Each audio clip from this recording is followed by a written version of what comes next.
Chairperson Virinchi hospital Madhavilatha గారిని వేదికపైకి రావాల్సిందిగా ఆహ్వానిస్తున్నాం.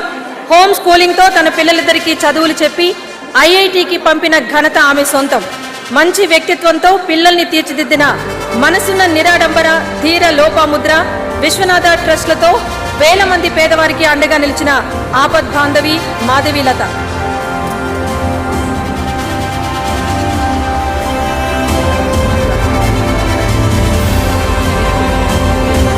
ప్రపంచానికి గొప్పగా తెలియాలనే సంకల్పమే మాధవీలత గారి లక్ష్యం.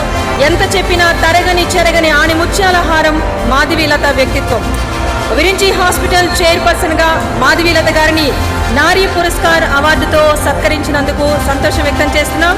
కంగ్రాచులేషన్స్ మాధవీలత గారు, ఆల్ ది బెస్ట్.